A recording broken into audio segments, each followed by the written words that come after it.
Okay, now let us now come to the one of the main business elements of the day, which is to look at Fourier transforms, okay, in this part section of the discussion.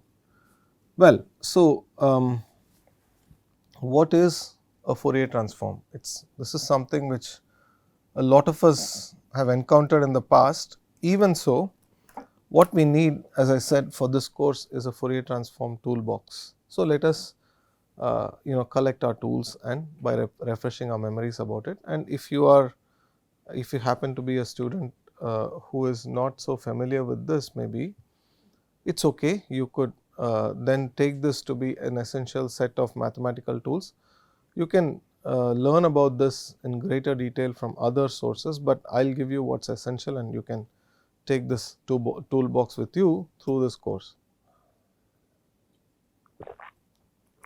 So, first and foremost, it is very essential that we know about Fourier transforms to deal with ultra short laser pulses, femtosecond pulses, attosecond pulses, and so on and so forth.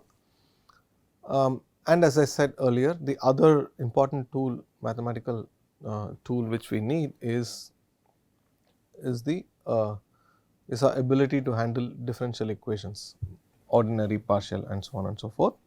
None too complicated, yet a knowledge of this is very essential.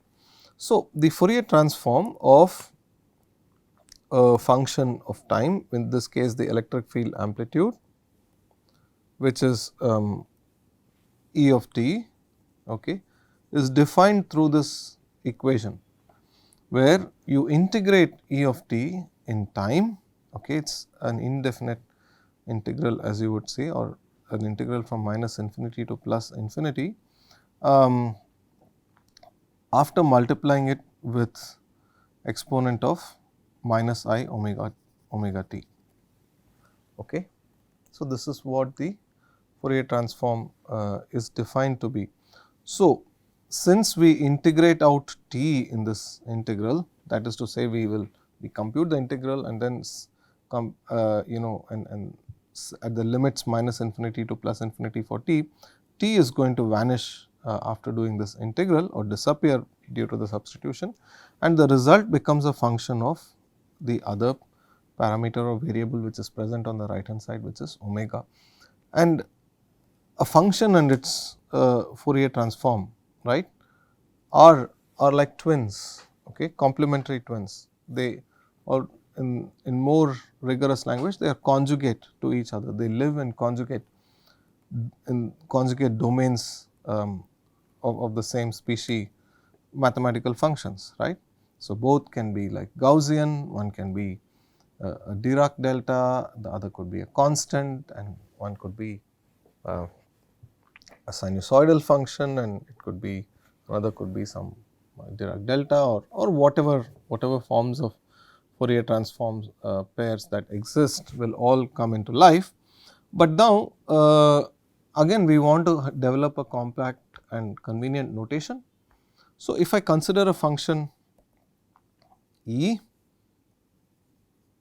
which is in one domain, we have to set some order in this. So, let us call the regular usual domain to be the time domain, and we Fourier transform this into the frequency domain, the domain of omega. So, the Fourier transform of a function, its conjugate, we will represent the conjugate by putting a tilde over the same symbol which we use for describing the function. So, E Fourier transform becomes E tilde, F Fourier transform becomes F tilde, G Fourier transform becomes G tilde. We did not quite use this notation earlier in our description, we did something else, but here onwards let us set this and get into the habit of putting tildes on top of it, right. So, now once I can Fourier transform this and take E or operate on a function from time domain and take it to the frequency domain, at least for the sake of as a mathematical exercise, we could very well imagine that if I swapped omega and t in the expression on top and the tildes, we should be able to do something that is the equivalent of the Fourier transform. Okay. I am just asking you to just make a visual sort of leap to it and say that okay, if I instead of integrating over t, I integrated over omega, taking a beginning with a function of omega, then I should have obtained a function of time. Now, I can very well say that all these functions of omega which have a tilde on top, which wear a hat on top, okay, they are all Fourier transforms of, very likely Fourier transforms of some function in the time domain, right. There are conditions for obtaining or a function to have a its Fourier transform or the Fourier transformability of a function relies on a set of mathematical conditions, which I am not going to go into the details of. I presume that for Fourier transformable functions, I presume that E of t can be Fourier transformed and transform it. Now, likewise, a function in the omega domain could well be the Fourier transform of some function in the time domain, and often I may want to determine with the function whose Fourier transform a function in the omega domain is. I may not know this a priori. I could have a scenario where I know E tilde of omega instead of E of t, although all our discussion relies on the fact pretending that we always know E of t.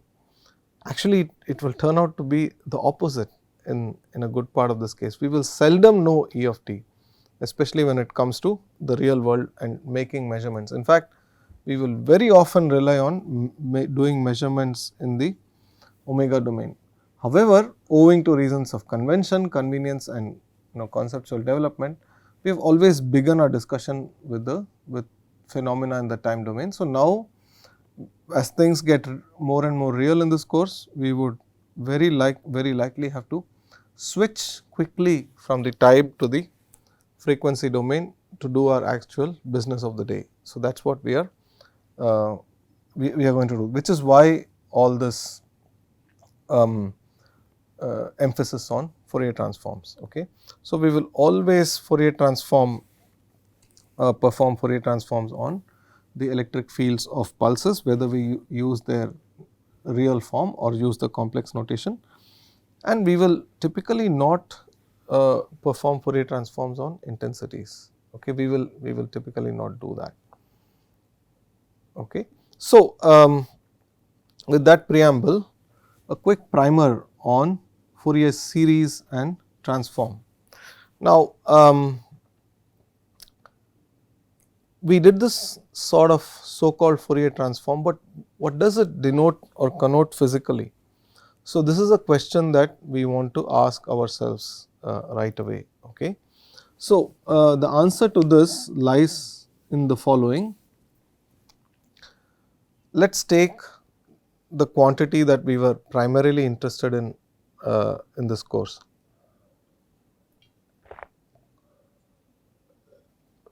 Which is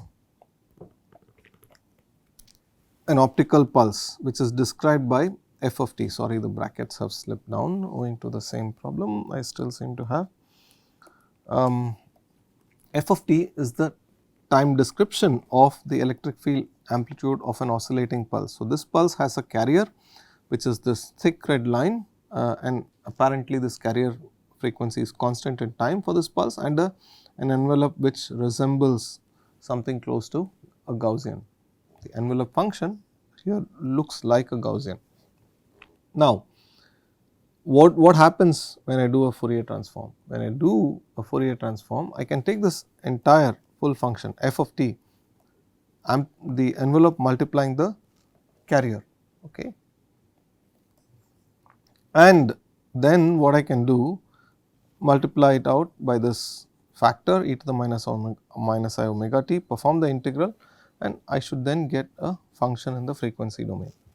So, this is some function in the frequency domain. So, I took a function which was limited in time, it rose from values close to 0 or 0 at infinity, rose up, came down and went down to 0 at infinity. So, it is a function which is essentially integrable. Okay. The integration in the area under the curve for such a function is finite. Okay. That So, in some sense, as long as this function is integrable, we can compute its Fourier transform, and the outcome is a similar function. And note that the function that we got here also looks very integrable, in which case I can also use the spectral domain description to do an inverse Fourier transform, right. So, they are pairs, they are yeah, they are very faithful pairs in that sense. You can go from one domain to the other without much ado. So, we will then examine the Fourier transform, but also slightly primitive forms of the Fourier transform, which are the Fourier sine and cosine series as well, and then consider some examples if that may have to be the case, right. So, now we can describe many waves as sums of sinusoids. Okay. This also goes back to a question that one of the students raised in this course as to why we considered we began this course when we were talking about harmonic about waves themselves. Why did we begin the discussion with positing a harmonic wave, that is a wave with which is a cosine kx minus omega t or cosine kx minus vt kvt kind of a term. The x minus vt term was there, but we just used the sine function for it. Why did we do that? The answer for that is going to emerge out of this discussion. Okay. So, we can describe many phenomena as sums of sinusoidal waves, as you might intuitively feel if the wave is periodic in some sense. You could turn on a function generator and you produce, say, a set of square pulses or square waves, a periodic square wave or a periodic sawtooth wave, a periodic triangular wave. Consider all these periodic phenomena. You can use one or more sine functions just by visual maths to realize functions which are close to the real function that you intend to describe mathematically or something that you see in a laboratory. So, take the sum of two sine waves at two different frequencies and sum them up. So, the dark blue and the green line, when summed up result in this little cyan or light blue line, which is the sum of these two waves. So, here we somehow pretend that it is this blue wave which is the more real wave and the others are some constituents mathematically used to mathematically describe this wave. So, if this were to be the case, then we can say that the blue wave consists of two sine waves, okay, one of frequency 1 or omega 1, the second wave with frequency 2, the green and the blue. So, what is the obvious advantage of doing this sort of a thing? So, if you are a computational physicist or someone who does computation, you would be delighted to doing something, because look at how many numbers you need to store in order to describe the wave in the time domain. It is practically as many as you can afford, right, or in reality it is an infinite set of numbers. Whereas, when you go to the frequency domain, owing to the prior knowledge of the constituents being sinusoids and our ability to describe them very well, we only need to store or involve two frequency quantities, essentially two numbers. So, you can say 2 bytes of information versus maybe megabytes of information or kilobytes of information for that from a computational perspective.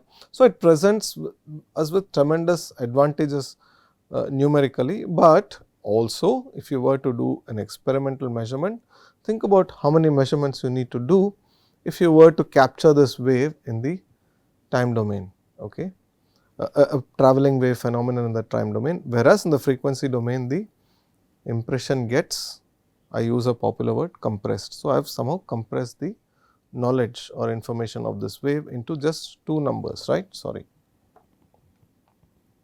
Likewise, my whole PPT is seems quite messed up in the transformation I did from my laptop to this system, but bear with me. So, what is the notation for Fourier transform, right?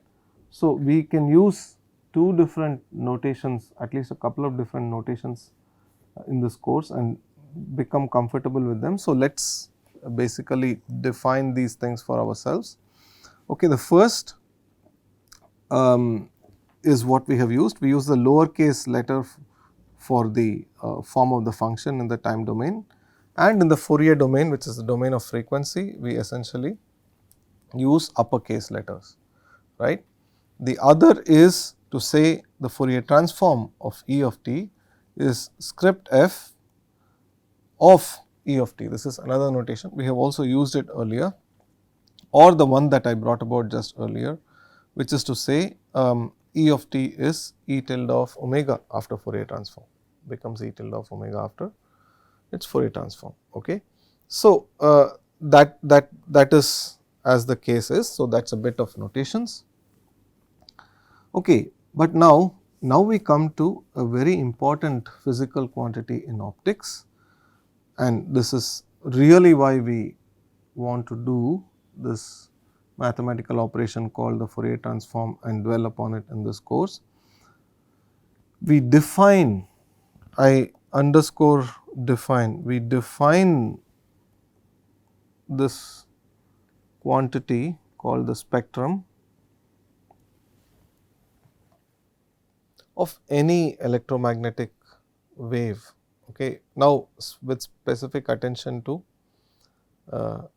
the electric field, or for that matter any wave amplitude function f of t, we define its spectrum S of w to be the following, and look at this carefully. S of omega, the three lines here indicate that it is a definition, is the absolute value square of the Fourier transform of f of t. The spectrum is defined as the absolute value square of the Fourier transform of f of t. Okay. In optics, f of t is E of t, the electric field.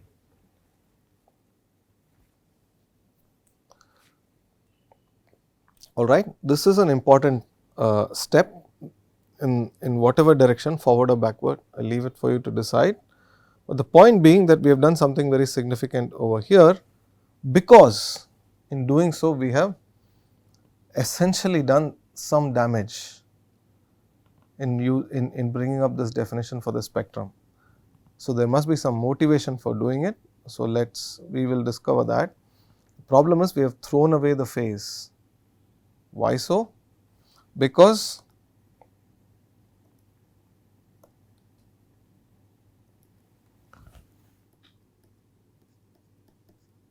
f of t, even if it is a oscillating real valued function, let us say it is f naught cosine omega naught of t, we immediately write this as some f naught e to the minus I omega naught t plus its complex conjugate, and in our notation all this devolved into writing f naught as e to the minus I omega naught t, right.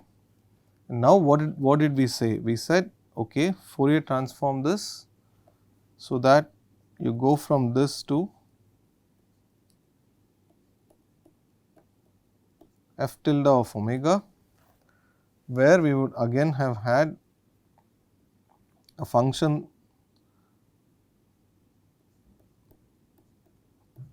the amplitude of f tilde of omega multiplied by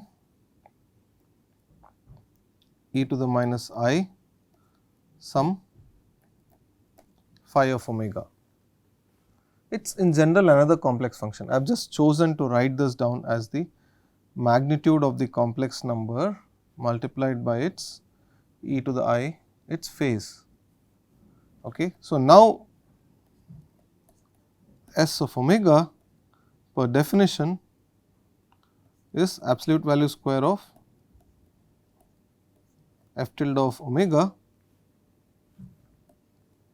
which is essentially, it amounts to throwing away the phase factor.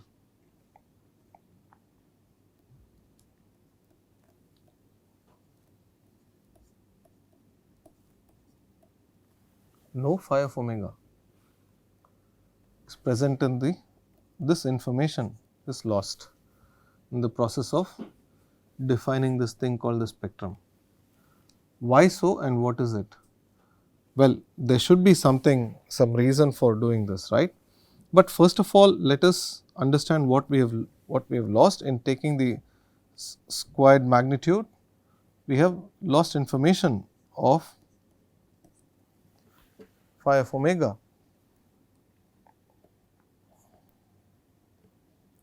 And the point then being that we have done this, or the spectrum is defined this way because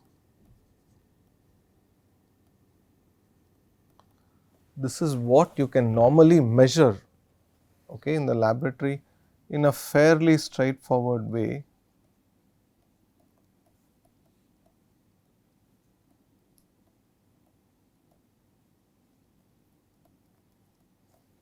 We can straightforward measure this using a device called a spectrometer.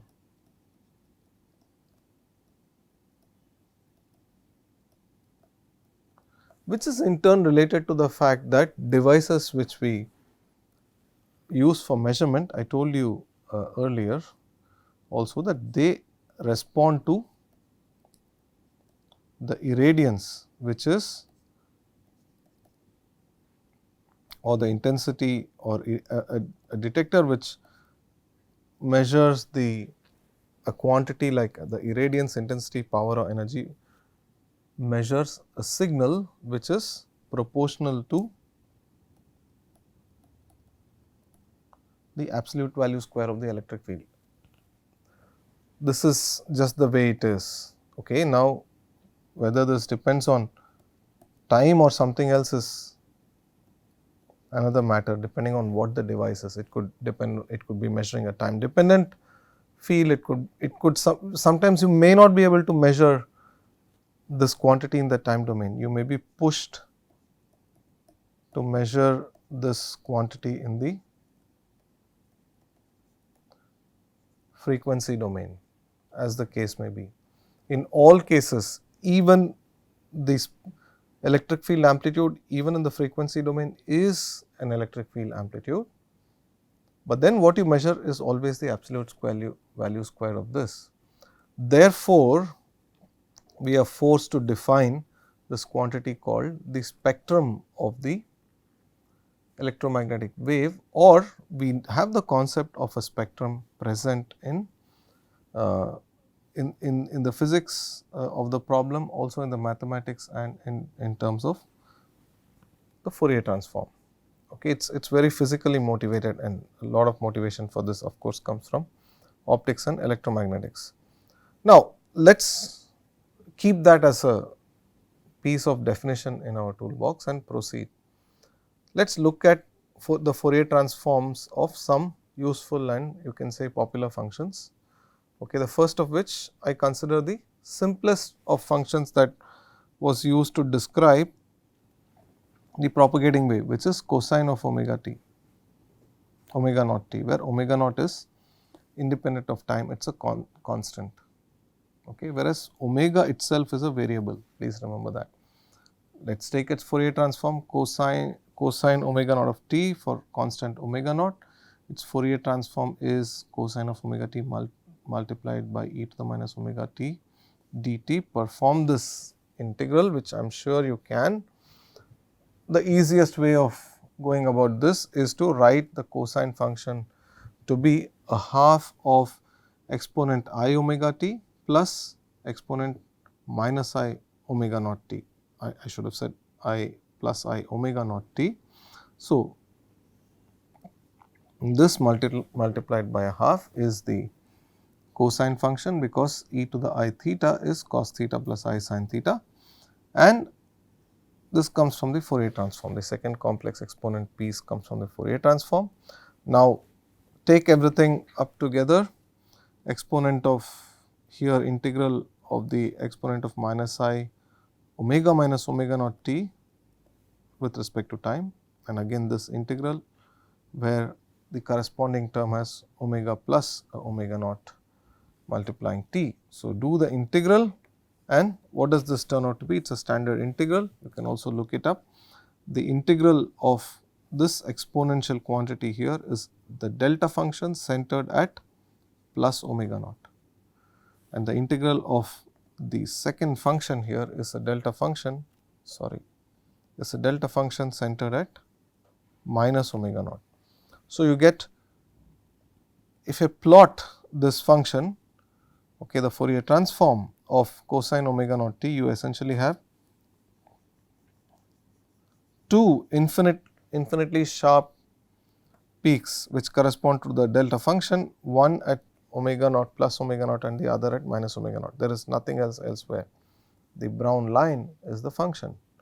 Okay, so, it is two sharp peaks at this value. Of course, in real life nothing is infinite. So, there seem to be, for this, the Fourier transform of cosine omega t also yields a negative frequency, okay, which is not really physical, okay, but that is a consequence of the mathematics that we are doing over here. Okay. Now,